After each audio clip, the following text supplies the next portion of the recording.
মহাভারতের অন্যতম অঙ্গ হল শ্রীমদ্ ভাগবত গীতা। কুরুক্ষেত্রের যুদ্ধ শুরু হওয়ার ঠিক আগে অর্জুন নিজের আপনজনদের বিরুদ্ধে যুদ্ধ করতে রাজি হননি। তিনি অস্ত্র ফেলে দেন এবং বলেন, আমি লড়ব না। ঠিক তখনই শ্রীকৃষ্ণ তাকে জীবনের সঠিক দিশা দেখান। তিনি বোঝান কর্তব্যের আসল অর্থ।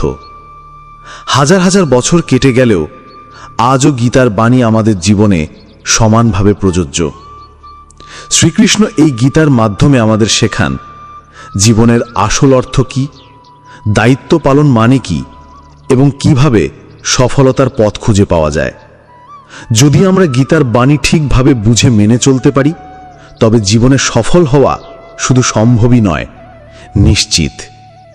তাই প্রত্যেকেরই উচিত গীতা পাঠ করা, কারণ গীতার বাণী জীবনের সফলতার মূল ভিত্তি। আজ আমরা শোনাব শ্রীমদ্ ভাগবত গীতার মূল 10টি বাণী, যা আপনার জীবনকে বদলে দেবে। ভগবান শ্রীকৃষ্ণের এই 10টি বাণী আপনাকে দেবে আত্মবিশ্বাস, দেবে মানসিক শান্তি, আর দেবে সফলতার দিশা। আপনি যখন জীবনের সংকটে থাকবেন বা সিদ্ধান্তহীনতায় ভুগবেন, ঠিক তখনই গীতার এই বাণীগুলি আপনার আশ্রয় হয়ে দাঁড়াবে। এই বাণীগুলি আপনাকে সাহস দেবে, দেবে দিক নির্দেশনা, আর কঠিন সময় থেকে বের করে নিয়ে যাবে সফলতার পথে। তাহলে চলুন জেনে নেওয়া যাক গীতার 10টি অমূল্য বাণী, যা আপনার জীবনকে আলোকিত করে তুলবে। প্রথম, কর্মে অধিকার আছে, ফলে নয়। মূল শ্লোক, কর্মণ্যেবাধিকারস্তে মা ফলেষু কদাচন। অর্থাৎ তোমার অধিকার আছে শুধু কর্ম করার ওপর, কখনোই তার ফলে নয়। এই বাণী আমাদের শেখায় নিঃস্বার্থভাবে কাজ করতে। আমরা যখন কোনো কাজ করি, তখন যদি ফল নিয়ে দুশ্চিন্তা করি, তখন মন বিভ্রান্ত হয়ে পড়ে। শ্রীকৃষ্ণ বলছেন, তুমি মনোযোগ দাও শুধু তোমার দায়িত্ব পালন করার দিকে। ফল আসবেই, কিন্তু সেটা তোমার নিয়ন্ত্রণে নয়। তাই জীবনে বড় হতে চাইলে কর্মে মনোনিবেশ করো, ফল আপনা আপনি আসবে। দ্বিতীয়, তুমি কে সেটা তোমার কাজই ঠিক করে দেবে। মূল ভাব, যেমন কর্ম তেমন ফল, যেমন মন তেমন ভবিষ্যৎ। শ্রীকৃষ্ণ গীতায় বলছেন, মানুষ নিজের মন দিয়ে যেমন ভাবে, যেমন কর্ম করে, তেমনটাই তার ভবিষ্যৎ হয়। তুমি নিজেকে যতই বড় কিছু ভাবো, যদি তোমার কাজ সেই অনুযায়ী না হয়, তাহলে কিছুই হবে না। তাই নিজের মন এবং কর্ম এই দুইকে ঠিক রাখলে তোমার জীবন নিজেই বদলে যাবে। তৃতীয়, অস্থায়ী দুঃখকে চিরস্থায়ী ভেবে ভেঙে পড়ো না। মূল শ্লোক, শীতোষ্ণ সুখ দুঃখেষু তিতিক্ষস্য ভারত। অর্থাৎ শীত, গ্রীষ্ম, সুখ, দুঃখ সবই সাময়িক, সহ্য করো। শ্রীকৃষ্ণ বলছেন, আমাদের জীবনে সুখ আর দুঃখ দুটোই যেমন আসবে তেমনই চলে যাবে। একটার জন্য আনন্দে ভেসো না, আর অন্যটার জন্য ভেঙে পড়ো না। জীবন মানে ওঠা পড়া, তাই মনের স্থিতি বজায় রাখাই গীতার শিক্ষা।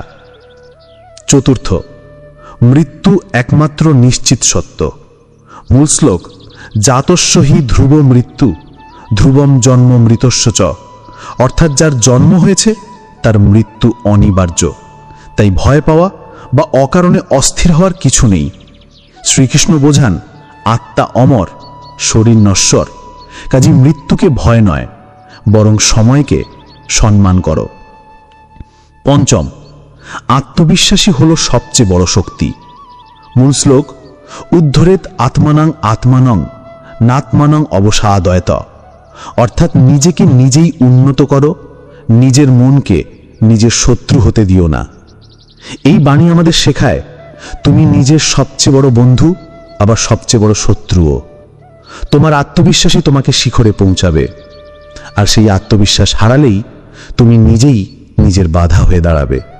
তাই নিজের ভিতরের আলো জ্বালাও, নিজেকে বিশ্বাস করো, তাহলে তুমি যে কোনো পরিস্থিতিতে জয়ী হবে। ষষ্ঠ, আত্মা কখনো জন্মায় না, কখনো মরে না। মূল শ্লোক, ন জায়তে ম্রিয়তে বা কদাচিন। অর্থাৎ আত্মা চিরন্তন, সে জন্মায় না, মারা যায় না। এই বাণী আমাদের আত্মার সম্পর্কে এক গভীর উপলব্ধি দেয়। আমরা শুধু দেহকে গুরুত্ব দিই, কিন্তু আত্মা হচ্ছে আসল আমি। জীবন মানেই শুধু জন্ম মৃত্যু নয়, আত্মা হচ্ছে এই দেহের যাত্রী, যে দেহ পরিবর্তন করে, শুধু নশ্বর হয় না। তাই ভয় নয়, এই জ্ঞানই আমাদের মানসিক শান্তি এবং আত্মবিশ্বাস দেয়। সপ্তম, লোভ, রাগ ও মোহ, এই তিনটে নরকের দরজা। মূল শ্লোক, ত্রিবিধং নরকস্যেদং দ্বারং নাশনং আত্মনঃ, অর্থাৎ লোভ, রাগ ও মোহ আত্মার পতনের তিনটি মূল কারণ। এই বাণী আজকের সময়ও ভয়ানক প্রাসঙ্গিক। তুমি যতই বড় হও, যদি লোভের ফাঁদে পড়ো, রাগে পুড়ে যাও বা মোহে অন্ধ হয়ে যাও, তাহলে নিজেরই ক্ষতি করবে। শ্রীকৃষ্ণ শেখাচ্ছেন যে এই তিনটাকে জয় করতে পারে, সেই সত্যিকারের জয়ী। অষ্টম, তুমি যেমন বিশ্বাস করো তেমনই হয়ে ওঠো। মূল শ্লোক, ইয়ৎ শ্রদ্ধা তথা ভবতি, অর্থাৎ তোমার বিশ্বাসই তোমার পরিচয় গড়ে তোলে। যদি তুমি নিজেকে দুর্বল ভাবো, তাহলে দুর্বলই থাকবে। আর যদি বিশ্বাস করো যে আমি পারবো, তবে একদিন ঠিকই পারবে। মনের ওপর বিশ্বাস রাখো। শ্রীকৃষ্ণ বলছেন, ভিতরের শক্তি বাইরের বাস্তবতা তৈরি করে। নবম, তুমি তোমার ভাবনার ফল ভোগ করছ। মূল ভাব, মনই মানুষের বন্ধু, মনই শত্রু। শ্রীকৃষ্ণ বলেন, মন যদি নিয়ন্ত্রণে থাকে তাহলে সে তোমার বন্ধু, আর যদি নিয়ন্ত্রণহীন হয় তাহলে সে তোমার বড় শত্রু। তুমি যা ভাবো সেটাই ধীরে ধীরে তোমার জীবনে ঘটতে থাকে। চিন্তা যদি ইতিবাচক হয় তাহলে জীবন এগোবে, নেতিবাচক হলে থেমে যাবে। তাই মনকে জয় করাই জীবনের প্রধান কাজ। দশম, যা ঘটছে তা সৃষ্টিকর্তার পরিকল্পনায় ঘটছে। মূল ভাব, মায়ামোহ ত্যাগ করে বিশ্বাসে নিজেকে সমর্পণ করো। আমরা অনেক সময় ভাবি এই কেন ঘটল, কিন্তু বাস্তবে যা ঘটছে তা হয়তো অনেক বড় কিছুর প্রস্তুতি।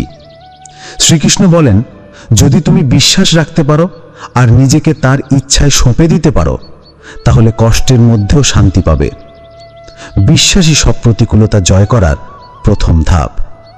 বন্ধুরা, গীতার এই 10টি বাণী শুধু কথা মাত্র নয়, এগুলো জীবনের দিশা। এই বাণীগুলিকে হৃদয়ে ধারণ করতে পারলেই জীবন হবে শান্তিময়, সার্থক এবং সফলতাময়। যদি এই ভিডিও ভালো লেগে থাকে তাহলে লাইক দিতে ভুলবেন না এবং কমেন্ট করে জানাবেন কোন বাণীটা আপনাকে সবচেয়ে বেশি অনুপ্রাণিত করেছে। আর অবশ্যই বং কোটস ডায়েরি চ্যানেলটি সাবস্ক্রাইব করে আমাদের সাথে থাকবেন। জয় শ্রীকৃষ্ণ, রাধে রাধে।